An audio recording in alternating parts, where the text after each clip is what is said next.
داستان واقعی. اوایل زندگی خیلی خوبی داشتیم با همسرم، اما کم کم به مرور با دخالت‌های خانواده‌اش از هم پاشید. سلام، من مریم هستم، 24 ساله. از طریق خالم خانواده‌ای به خواستگاری من اومدن و منو برای پسرشون خواستگاری کردن. خالم خیلی ازشون تعریف میکرد. میگفت من خیلی وقت میشناسمشون. خانواده خوب و خونگرمی هستن. ثروتمندن. پسر خودش طلا فروشی داره. پسر تک پسر بود و فقط یه خواهر داشت که خواهرش هم هنوز مجرد بود و ازدواج نکرده بود. خداییش پسر خیلی خوبی بود. تو همون نگاه اول منم عاشقش شدم. قد بلند، خوشتیپ، سر زبوندار. خلاصه اون چیزی بود که من میخواستم. از لحاظ مالی هم که مرفه بودن. کور از خدا چی میخواد، 2 تا چشم بابا قوری. منم قبول کردم و به خالم خبر دادیم که من راضی هستم و بهشون بگو که برای بقیه کارا بیان جلو. 2 روز بعد اومدن و مهریه و خلاصه طلا و همه چیزو معین کردن و روز عقدم مشخص شد. ما با هم دیگه عقد کردیم.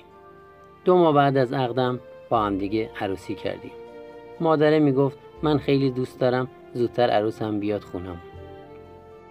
خداییش خونه بزرگی بود. اتاقای زیادم داشت.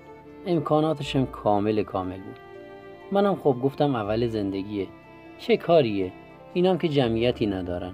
فردا پس فردا هم دختر شوهر میکنه. فقط میمونه ماها. دیگه چرا بگم خونه جداگونه بگیریم؟ اینجوری بهتره. منم تنها نیستم. منم از تنهایی نفرت داشتم.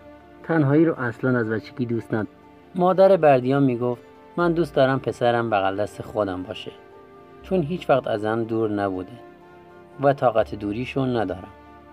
خب منم چیزیو که میخواستم داشتم. خونه بزرگ، زندگی خوب. گفتم بی خیال جدایی بشم. من که با اونا کاری ندارم. 4 ماه از زندگیمون گذشت.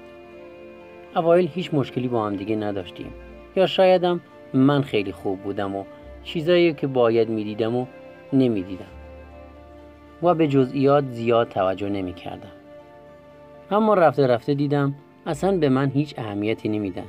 مثلا یه بار رفتن مبلاشون عوض کردن. از من هیچ نظری نخواستن که رنگ مبلا چجور باشه، مدلشون چجور باشه. گفتم خب من چی کار دارم؟ خونه خودشونه. و بی خیال از کنار این ماجرا رد شدم، چون خدایی زندگیمو دوست داشتم و نمیخواستم از هم بپاشه. با اینکه بردیا از مهسا بزرگتر بود، اما همه کاری خونه مهسا بود و تصمیم گیر اصلی توی اون خونه مهسا بود. طولی نکشید که دیدم مهسا کم کم داره به تیپ و قیافه و آرایش منم گیر میده و برای من اون تصمیم میگیره، نه بردیا. حالا من کاری نداشتم به وسایل خونه و به چیدمان و به چیزایی که توی خونه بود. میگفتم من کاری ندارم، دارم زندگی میکنم. اما دیگه حق نداشتن در مورد سر و وضع من تصمیم بگیرم. مثلا میگفت تو باید این رنگو به موسرت نزنی، اینجور آرایشی نکنی، اونجا لباسی بپوشی، اینجور لباسی نپوشی، که منم واقعا برام خیلی سخت بود. تو خانواده خودم حتی پدر و مادرم هم برای من این تصمیماتو نمیگرفتن. حالا اگه بردیا این حرفو میزد، من میگفتم خب شوهرم و صلاح منو میدونه، اما خواهر شوهر رو چه به این کارها. چند بار به مامانم گفتم این اتفاق داره میفته. اونم گفت دختر چرا میخوای زندگی خودتو خراب کنی؟ خب یه خورده گوش بده، بگی مثلا میگن این کارو بکن اون کارو نکن، بگو چشم. به توصیه مامانم یه مدتم به اونا چشم گفتم. حتی برای لباس پوشیدنای خودم وقتی میرفتم بازار، به جای اینکه بردیا رو ببرم، مهسا رو میبردم و میگفتم چه چیزیو بپوشم چه چیزیو نپوشم، چه چیزیو بخرم چه چیزیو نخرم. متاسفانه انگار مهسا شوهر من بود، نه بردیا. با اینکه بردیا یه مغازه جواهر فروشی داشت، اما اون مغازه جواهر فروشی هم حتی به اسم مادرشون بود، به اسم خود بردیا نبود. علنا ما توی اون خونه انگار اضافی بودیم و فقط برامون تصمیم میگرفتن. حسرت به دلم موند که یه بار بردیا از خودش یه جنمی نشون بوده و جلوشون واسه و بگه چرا انقدر زن منو اذیت میکنین. اما متاسفانه هیچ کاری نمیکرد. بیشتر این قضیه منو اذیت میکرد تا اینکه دخالت‌های مهسا. خیلی بچه ننه و ساده بود. یه روز یکی از فامیلاشون عروسی میکرد و ما هم دعوت بودیم. به همین خاطر 2 روز قبل از اینکه عروسی شروع بشه ما با هم دیگه رفتیم بازار. من و بردیا و مهسا بودیم. بردیا یه کت شلوار لازم داشت. منم قبلا یه کت شلوار دیده بودم، خیلی خوشم می اومد و دوست داشتم بردیا اونو بخره و بپوشه. با هم دیگه خریدمون رو انجام دادیم و خرید بردیا موند آخر سر.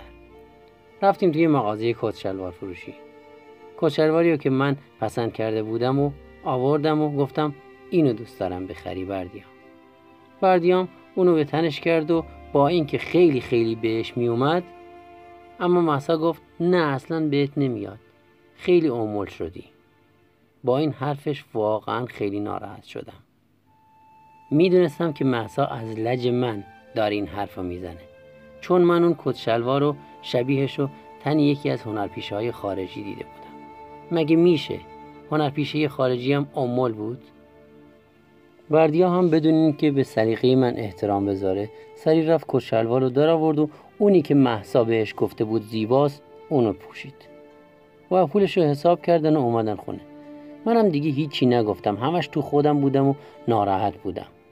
خلاصه اومدیم خونه، رفتم توی اتاقم و گرفتم خوابیدم.